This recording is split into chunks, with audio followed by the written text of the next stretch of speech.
Hello, everyone. We're going to give it just about 30 seconds for everyone to trickle in. We just opened up the waiting room. I'd like to be the first to wish you happy Friday on this webinar. We have almost made it. If you are on the East Coast, we are past noon and we are hours away from the weekend. If you're on the West Coast, we're calling you from the future. And the weather is fantastic, and we can't wait to deliver these messages to you today. All right.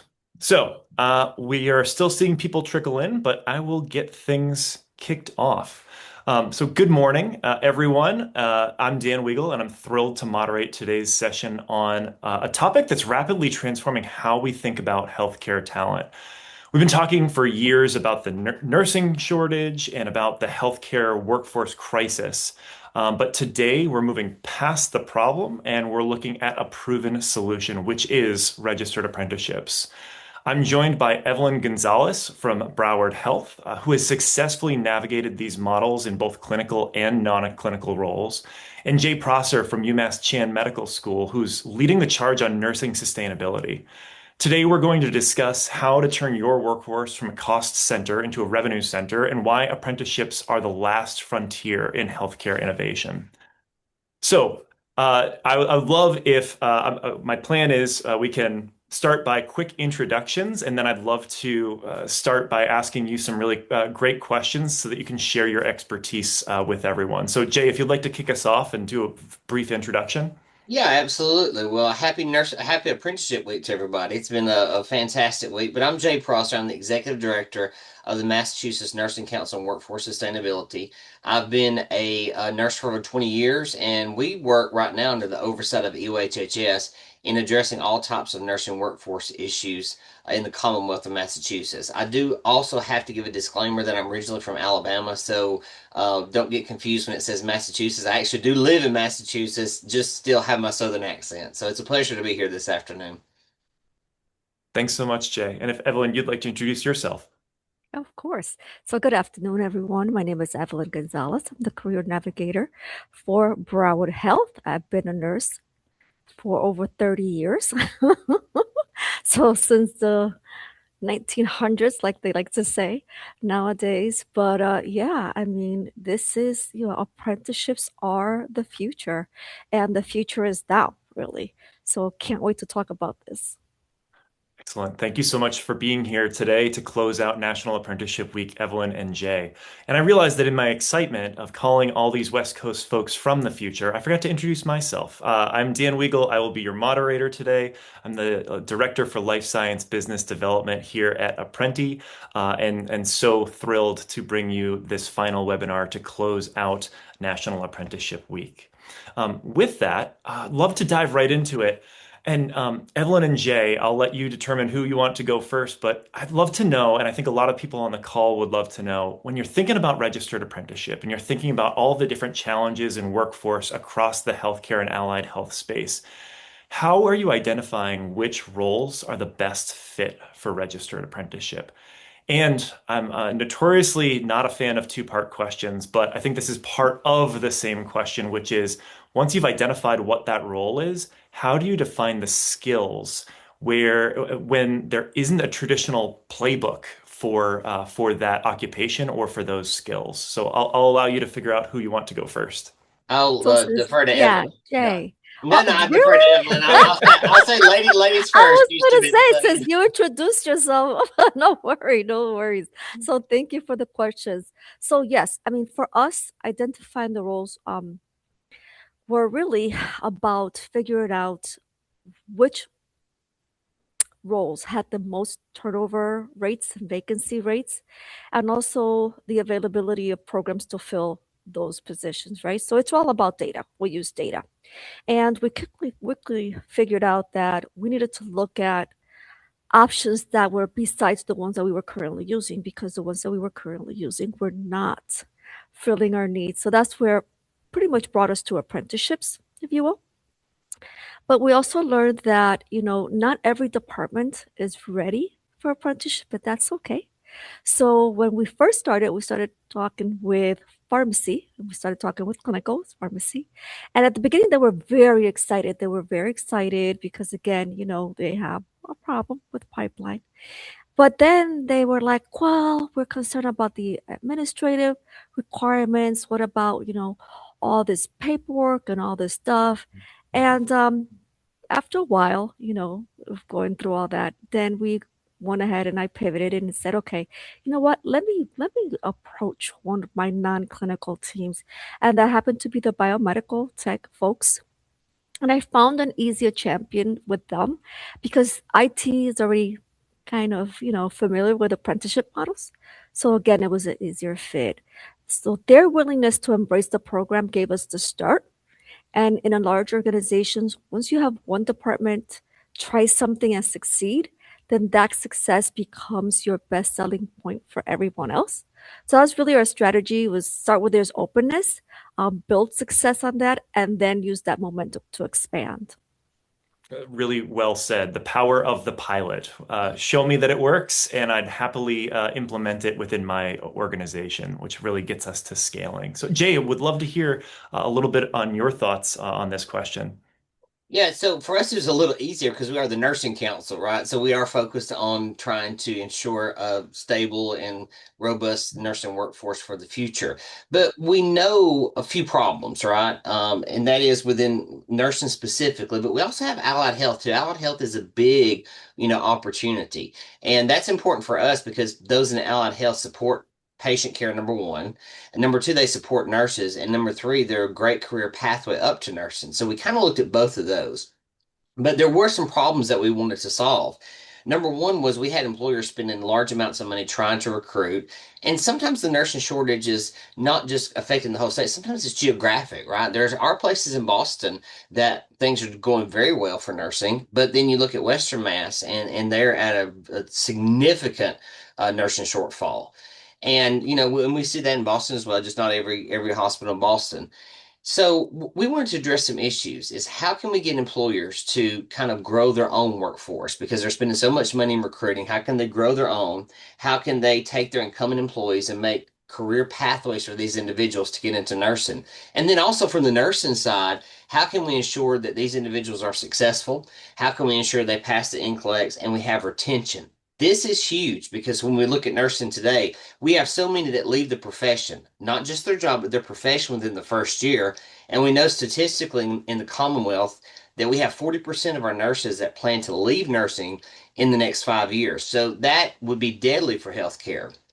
So then, we kind of relied a little bit on my experience in Alabama when I was kind of on the initial formation of the nursing apprenticeship model there. And I moved to Massachusetts as a chief nursing officer initially.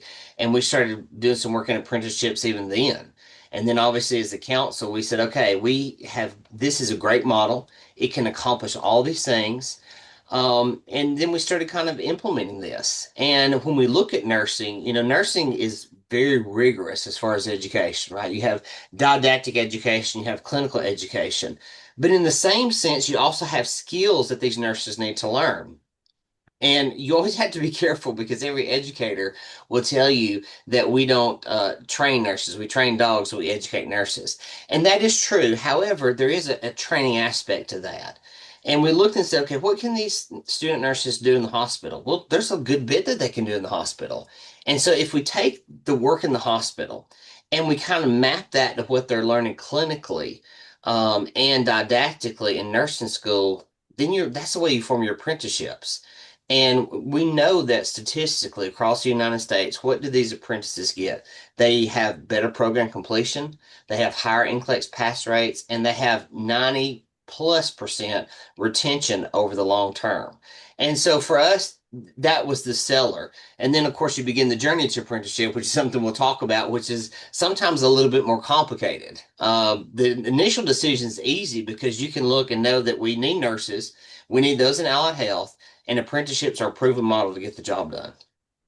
Really well said. And I'd like to underscore something that you had said at the start of your answer, which is that registered apprenticeship is a great tool both for welcoming net new employees into an organization and giving them the skills that they need, as well as upskilling and recognizing employees that are incumbent employees who have been showing up on time, excelling in their current occupation, and who have put their hand in the air and said, how do I step foot into this new occupation within the same employer? I want to be retained. Help show me how I can step into a new role. So really great point, Jay, that registered apprenticeship works for everyone when an employer is willing to embrace different ways to develop their workforce. And speaking of different ways to develop your workforce, it really takes a village to build that workforce. So I'd love to know from both of you, how have partnerships like working with intermediaries, community-based organizations, training providers, how has this registered apprenticeship ecosystem helped you scale or de-risk your approach to working with healthcare systems to embrace registered apprenticeship? And what would have been harder for you to do on your own if you weren't working within a larger ecosystem? Sure. So partnerships have been essential for us. Like we've partnered with our local workforce development board, and they're actually covering 50% of our apprentices' wages during the hands-on portion. Now that's a major incentive for the organization because in a time where you have healthcare budgets, where they're tight and reimbursement is uncertain, anything that offsets cost or brings revenue immediately gets leadership's attentions, right? So we also realized early on that we didn't need to build this from scratch. Apprenticeships come with a lot of structure already. There are federal and state resources designed to help. The Florida Department of Education actually connected us with a consultant who supported us building the program. So having access to that expertise, not only um, gave us the ability to move forward quickly, but they actually talked to us about, hey, there's grants available. Let's help you with this. And it's just made the whole process much more feasible. There are a number of resources out there available. And like I say, I think that doing research and tapping into them makes it easier for everybody. It makes a huge difference. Now, on the nursing side, and that's for Broward Health. But on the nursing side, I also saw the opportunity and pitched the idea to the Nursing Consortium of Florida, which is about, it's pretty much bringing healthcare organizations and academia, if you will, together.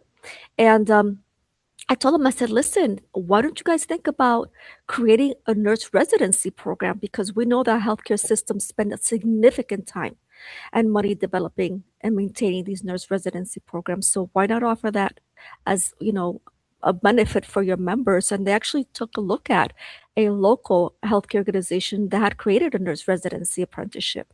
And now they're working on that. So I think it's going to be a game changer for the state if they're able to pull that off. Now, like I said, the biggest lesson for us has to be that you don't have to go at this alone.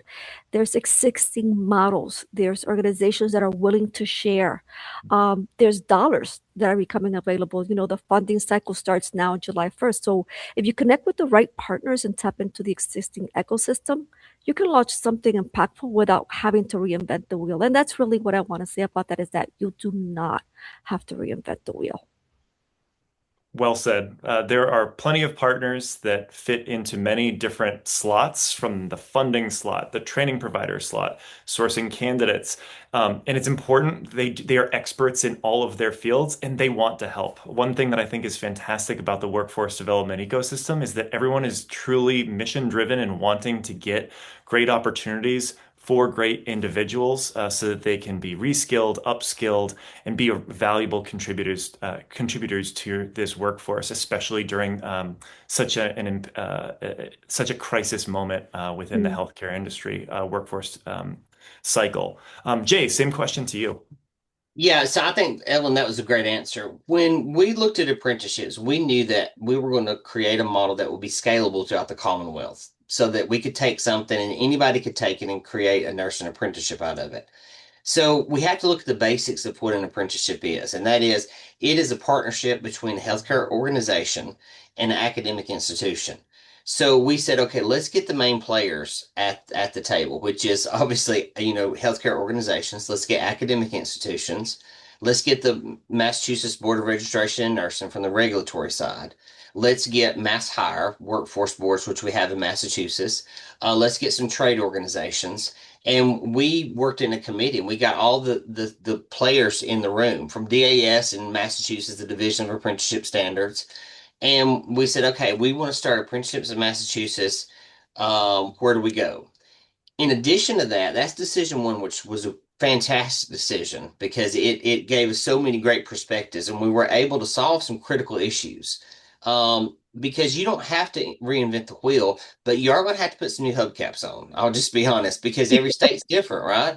And every state has different regulations. If you were to look today at at our apprenticeship, it works in Massachusetts. It might not fly as far as regulatory in another state. The principles will, right? The principles will, but the regulations are different in every state.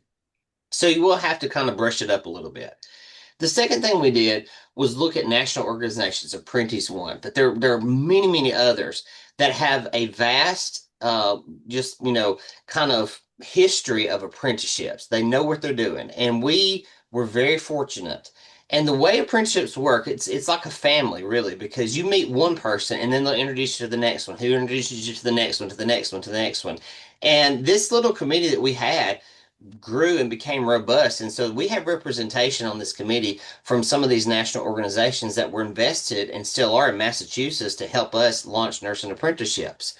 And that's fabulous because there's always going to be an issue or a question or something that you just don't absolutely know the answer to. And you reach out and say, hey, what do you do for this? Or hey, do you have a resource for that? And I do that. I'm like, they all know me because I'm always saying, hey, do you have a resource for this? Or how did you handle this? Or what about this? And that has proven incredibly valuable because there's a lot of questions to answer, right? And it's not easy. And then when we're in a good place in nursing apprenticeships now, then we start looking at what I mentioned earlier, allied health, and how do we make those career pathways and how do we create pre-apprenticeships to go into an apprenticeship? And it just becomes then it just starts expanding and expanding. And Evelyn mentioned something also about funding. This is key because we, as the Nursing Council had struggled because we have been talking about nursing pipeline since I've been a nurse, which I said over 20 years, and I will not go beyond that and tell you exactly how long because I want the Zoom filter to do a good job. Um, so over 20 years, I'm just going to leave it like that. Then 30 years, I'll still be saying over 20 years. So we've been talking about nursing pipeline, and we really hadn't gotten anywhere, honestly, in however long I've been a nurse, 20 plus years. So we started talking about career pathways because, Dan, you mentioned, you have this incumbent worker. And these incumbent workers are often unlicensed, right? And they're such a value to healthcare. But the problem is it's hard to live on an unlicensed wage. Mm-hmm. So if we get those individuals up just to a practical nurse, right? And they can become a registered nurse, but let's just say practical nurse is the first step. That's economically changing for them. It transforms their life economically. So what we started doing was we started talking kind of like Ellen did and said, hey, look, we're going to create career pathways that have economic and long-term impact, and they impact the nursing workforce. They impact the economy in Massachusetts. When we started doing that, people said, hey, there's some funding here, there's some funding there, because they knew they started understanding what we were doing. And we've done very well in getting grants for some of this work. We just gave away $240,000 last week to 4 partnerships to create, we'll probably get 40 nursing apprenticeships out of that in January 2027.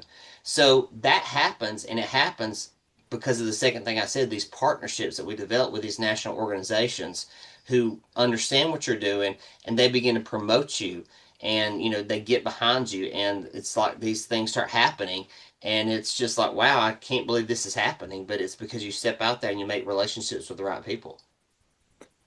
I think it's May 1 and I have my new phrase for the year, which is you don't have to recreate the wheel. You just have to put new hubcaps on it. So thank you for that, Jay. I've never heard something so accurate, especially in the space of healthcare registered apprenticeship. To your exact point, right? You need to be working with the right ecosystem in that particular state. And every state has different boards that monitor and create best practices for particular licensed occupations within the healthcare industry in their particular state. So you want to make sure that you're including them in the conversation and that their expertise is reflected in those standards for that particular state to make sure that everything is functioning optimally. What's one? I assume that there's a lot of people on the call who are kicking the tires. To stick with the wheel reference here, who are kicking the tires on registered apprenticeship at their particular organization, or they're thinking about standing up a registered apprenticeship program that will serve multiple healthcare providers in their particular state. What's a piece of practical step that you'd recommend to begin exploring apprenticeship in that emerging or rapidly changing field? Sure. So I would tell folks you have to start with your stakeholders. You have to. And then, also look closely at your data. Your data will tell you exactly where the greatest need is. My experience is that the departments that are struggling the most with vacancies or pipeline issues are usually the ones that are more open to trying something new. And that's exactly how we ended up creating the first biomedical equipment tech apprenticeship in the state of Florida, because there were no local training programs and the department had a critical need. So the apprenticeship became the most realistic and sustainable pipeline. So start by asking, like, who has the biggest workforce gap in my system? What options do they currently have? When leaders see that the apprenticeship program might be their only viable pipeline, then they're more likely to consider it as an innovative approach. Well said, Evelyn. And Jade, what are your thoughts on someone who's kicking the tires on registered apprenticeship? So I think Evelyn's correct in that what you want to do is take the temperature of what's happening around you. It's not just important to understand the players, you have to understand the game, right? Mm. So understand what's happening in the game around you. And maybe nursing is not your first step. Maybe it's I'll be honest with you, Massachusetts, the first step was medical assistants because there was such a gap in medical assistants. And they started doing apprenticeships for medical assistants. And there are large healthcare systems in Massachusetts that have zero openings now for medical assistants because they apprentice these individuals into those roles. Now, what we want to do is now come along and say, okay, let's graduate up to the next level. So I think you just kind of look at the temperature and figure out, okay, what is the need and what is the opportunity?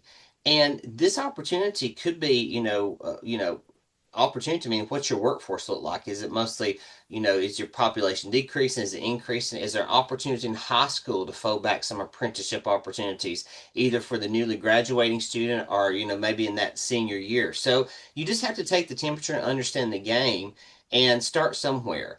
And starting somewhere doesn't have to be with the most difficult thing. Right. I would say nursing probably of all apprenticeships is probably one of the most difficult because nursing education is so structured and there's so many regulations around it. So maybe it's not nursing. If listen, I'm a nurse, so I would 100% support you in doing that. But that might not be the temperature and that might not be the game around you. So understand the game and figure out, maybe we start, with a medical assistant. Maybe we start here and Mhm. build an apprenticeship because the aspects of every apprenticeship are exactly the same. It's just a few of the details are different. And that's the reason, statistically across the United States, if you were to blind where these apprenticeships are happening and you couldn't tell that it was in Massachusetts or Alabama or, Tennessee or whatever, um, you would see that the statistics are very much the same. The programs are very different. The statistics are very much the same. So figure out, what the game is and then start somewhere. Really well said. And I love how deep we're able to get into this conversation, right? We started off by talking about the ecosystem, that everyone wears different hats and that they're all coming to the table to share their expertise. We've talked about um, advice that you have in setting up your own successful registered apprenticeship programs across multiple areas and across multiple states for you, Jay. So let's dive even deeper. Let's get real with the people on the conversation. What are some barriers that you've faced or that you've encountered in bringing apprenticeship to different organizations, your own organizations, and what did those look like in terms of regulations, capacity, et cetera? Okay, well, for us, one of the biggest barriers really was simply the misunderstanding around what apprenticeship actually involves. People hear the word apprenticeship and immediately think, "Oh, that's extra work, extra paperwork, something totally new." We really don't have um, the capacity to do this. And when you look at it and you say, "Wait a minute," but you already have competency checklists, and that just starting with that and saying, that can become our work plan. So it's an easy lift, really, when people are just, again, thinking, "Oh, this is something that is completely," no, you already have a lot of these components that you're doing currently. So again, capacity and fatigue are a real concern. So in that way, it's one of the things that you have to be able to talk about. All right, let's go through this. Let's see what this looks like, and let's talk about the past. And that, I think that I like to remind people that hesitation we had when they were like, "Oh, we cannot have new grads in specialty areas. That's just not doable."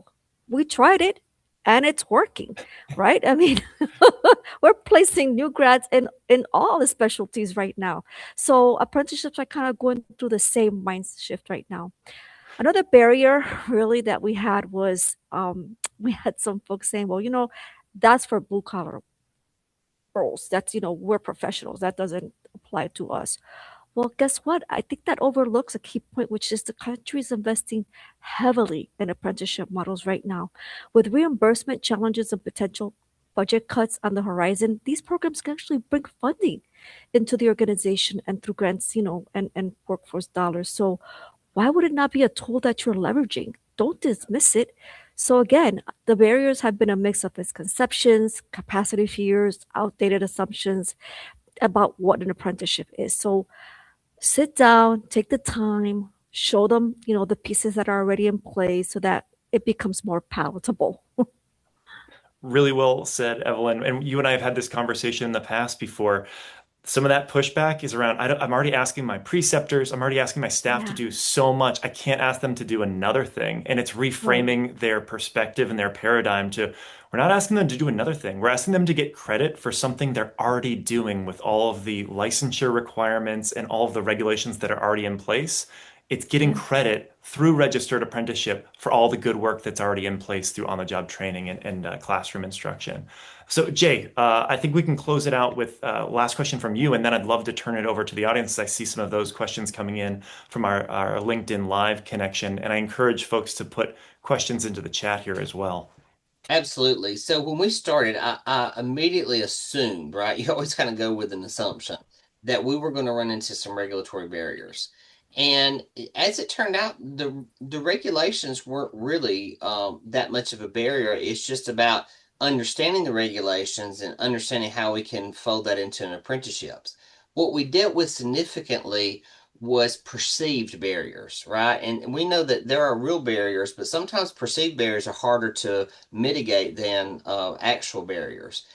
Perceived barriers about what the regulations were. So we had to educate, and we still do that today. Educate about here's what the regulations say, here's what's doable. Then too, I often say, and this is going to echo somewhat of what Evelyn said, that it was we look at apprenticeships. This is nothing new, right? It feels new because there's so much attention on it, but apprenticeships have been in existence for 250 years. We know that, right? They're older, right? They've been an apprentice as long as I've been a nurse, right? So they've been a while. So they're nothing new, but healthcare is like the last frontier because this is not something a space we've been in comfortably, for long. And so it's kind of new. So you're going to have to educate. That's the biggest barrier is this lack of understanding. The surprise to me was when we started dealing with the academic side is that it took a lot of education. And then once the light went on, they were like, oh, I understand this. This is actually a good idea. We Mhm. did get some significant pushback because of this kind of blue collar idea. And it was kind of the thought process that we were taking nurses and putting them on the same level as brick masons or electricians or these factory workers. And so there was some significant pushback from some of the Mhm. academic institutions just because they felt like it was a insult to all this education that a nurse needs. And so again, that was just a lack of knowledge. And we had to mitigate that with like, I get what you're saying, but here's what an apprenticeship really is. It's about supporting the student, about giving them practical experience. And we are going to mirror the didactic education and the clinical education that they're getting. So those were the two biggest barriers for us, to be quite honest. Now, the employer side, that's a pretty easy conversation. I'll just be honest with you. That's the funnest conversation I have, because Yeah. with an employer and as a former CNO, you know how to talk money and talk return on investment. And then once they see it, they're like, "Oh, this is a fantastic idea. How many can we do?"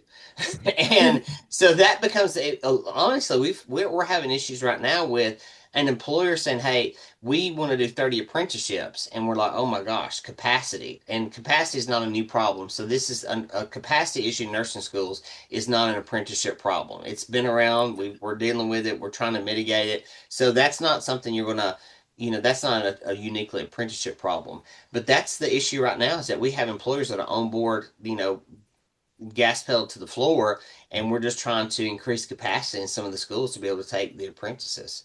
So regulatory was one, but that was actually not bad.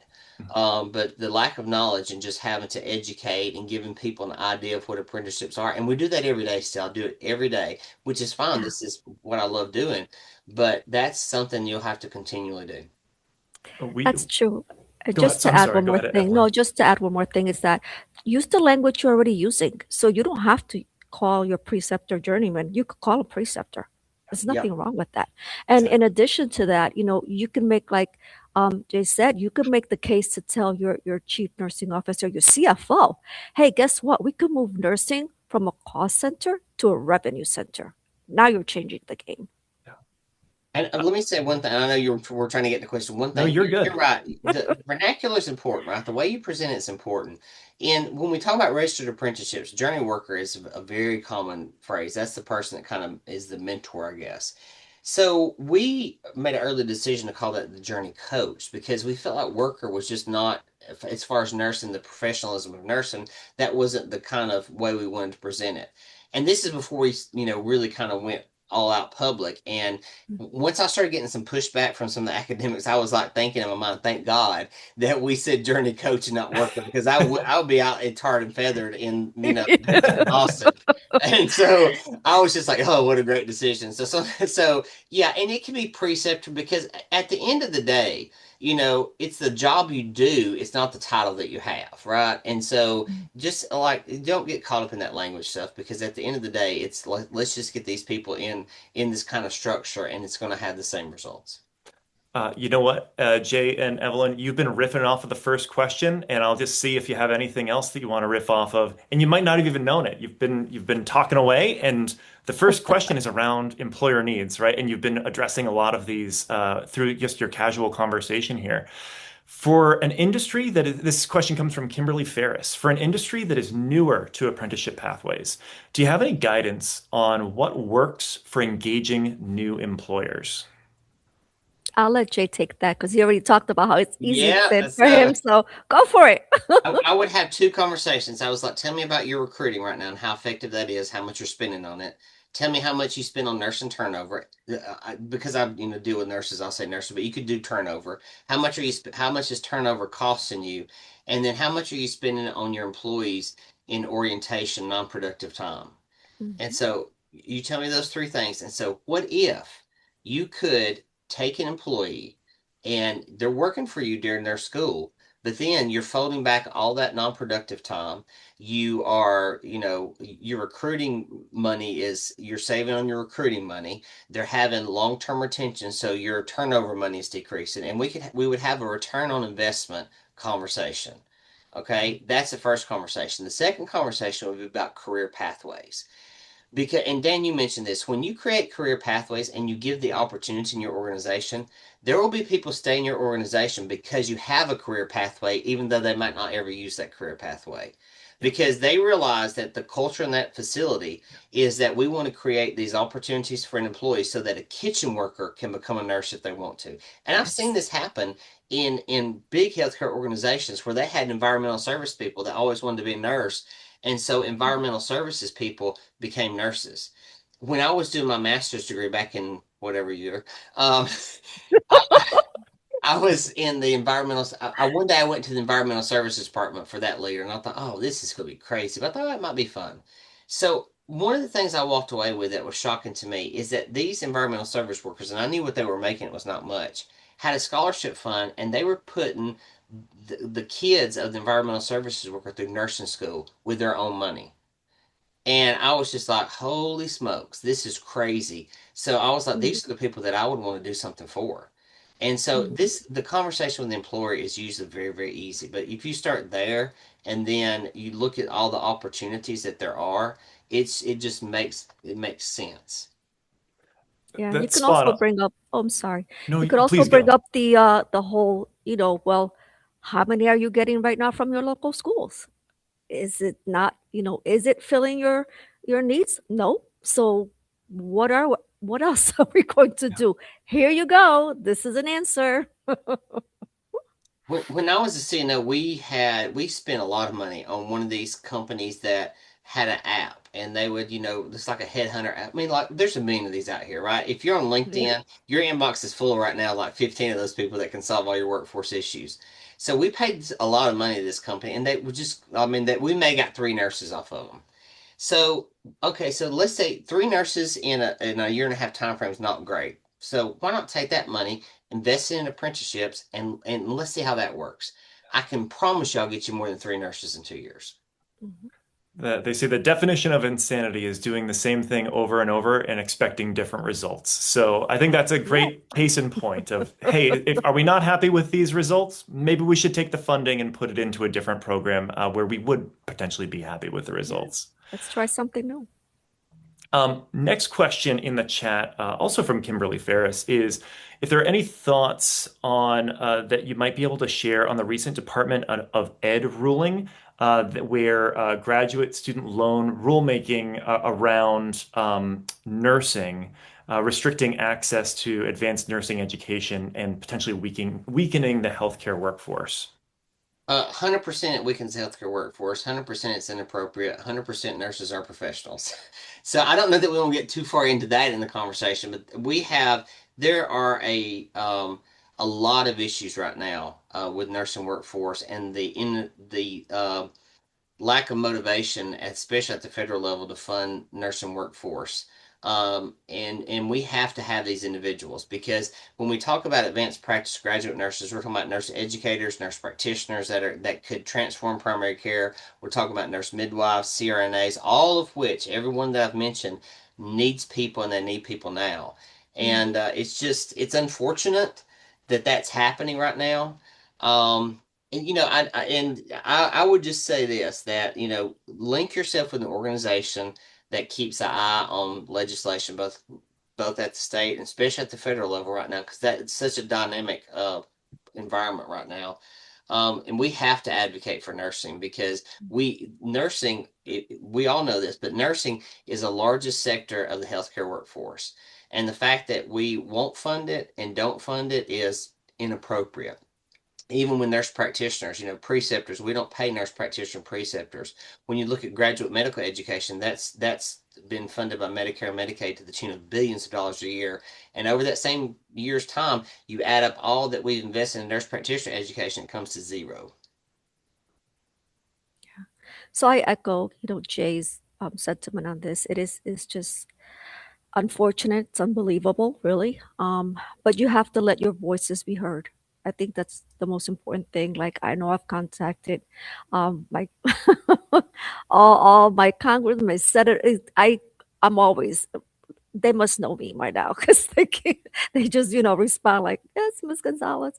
But yeah, you have to let your voices be heard and encourage others to contact your legislators because they're the ones that are representing you there in Washington. And if they don't hear from you, then they're assuming that, oh, okay, my constituents don't care, so why should I bother? So that's the important issue is that as a constituent, you have to make your voice heard and make sure that your local representatives are hearing from you and they're bringing that message back to Washington. And I'll take this a step further and say that, if you aren't at the table, you're on the table. Mhm. and and which means you're on the menu if you're on the table. So nurses, we need a seat at the table. And this has been something, as I've got my doctorate in nursing, so I've dedicated my life to nursing and nursing practice. When I started working the role as the executive director at the Nursing Council, we deal so much with legislative efforts and policy and stuff. Let me tell you something crazy I've done. I enrolled in law school, and so I'm a law student now, and I'm getting my master's in public law and public policy and healthcare law because I feel like that's important for my voice to be heard, and I want to make sure that when I'm at the table, I use the appropriate terminology and I know what I'm talking about. I think that's important because we get a great education in nursing, but we don't get a lot about public policy and healthcare law. And so that's a gap. And so I'm filling that gap. And the reason I'm doing it, not because I just want to write checks. So if you're writing a check to support that, it's PROSSER, and it'll be fine. So anyway, but the reason I'm doing that is because of things like this, right? We need those voices that advocate for the appropriate things. So I have skin in the game. I'll put it like that. Jay, if you can break down legalese into not reinventing the wheel and new hubcaps on the wheel, I think that you're going to be golden. So I did not know that you were getting your law degree. That's fantastic. Yeah, just Congratulations. that's something I've been thinking about for a while, and I just did it because it's just like the time is now, right? That for such a time as this, and that's the reason we're doing that. Yeah. So I think we have time for one last question. I'm going to pull from LinkedIn Live. How does a healthcare apprenticeship differ from traditional clinical placements or internships? And is it an earn while you learn program from day one? Evan, I'll let So you go, but yeah, go ahead. okay, so yeah, it is a earn and learn program. We want to think of it that way from day one. Um, it's the minimum time in the state of Florida is 1 year. Our biomedical tech program is actually apprenticeship is 2 years. We did hire what we started with was an individual that our apprentice went through a engineering program, but it wasn't a biomedical tech program. So that eliminated the piece to have to send him to school for certain courses because he already had those. But the rest, like I said, we're providing that, and it's going so great that they can't wait to just have the second apprentice come on board. So the answer is yes. It's a you get paid from day one, right? In Massachusetts, it's 2,000 hours, which works out to a year, right, of time. Even though they wanted you to say hours, not years, so the BAS would be like, it's hours, Jay, it's hours. I'm like, I know, but it's about a year. So it's 2,000 hours, and so you get paid 40 hours a week every week for 52 weeks. And you may only work 16 hours. If you're on spring break, you're going to work 40, right? Because apprentices don't get necessarily get spring break unless you just want to be generous. So it's very similar to some of these like internships and earn as you learn. The big thing is though that these are pre-licensure individuals at the nursing level, right? So before I get my license, while I am in school, I am working. We know this that most students work. They work their jobs. Even though they're going to nursing school, nursing school is a full-time commitment, right? They always wanted you to be full-time, but I worked when I was in nursing school, and I was fortunate to work in the hospital. We've got people that are working at Gap, at the steakhouse, bartending, or whatever.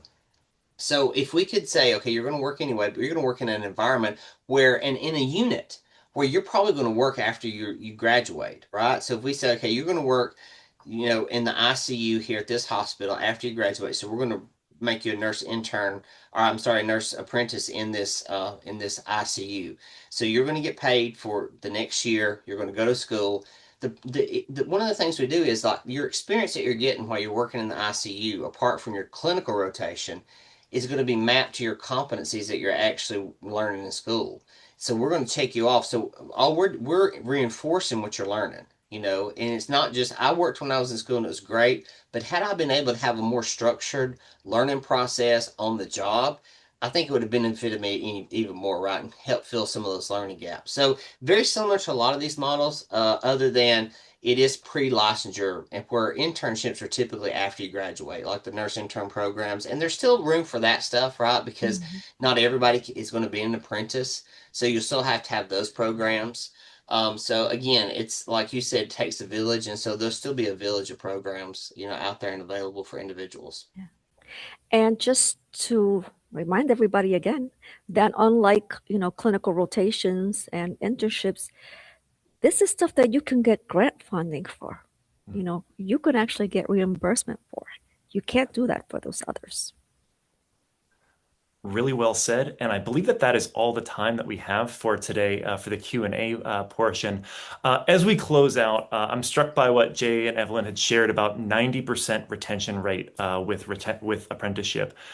In an industry where 40% of nurses are considering leaving, apprenticeships aren't just a nice to have, they are a clinical and financial necessity, to your point, Evelyn.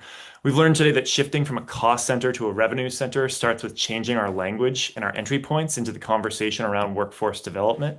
And I just want to thank, again, Evelyn and Jay. Thank you for your expertise and sharing that expertise and through all the work that you are doing across multiple states to bring registered apprenticeship to the healthcare and allied health space. And I also want to thank our audience for their fantastic questions and coming to learn from the experts as you endeavor on your registered apprenticeship career. So thank you so much. Enjoy the rest of National Apprenticeship Week and have a great weekend, everyone. Take Have a care. great weekend. Thank you. Bye Thank bye. you. Bye.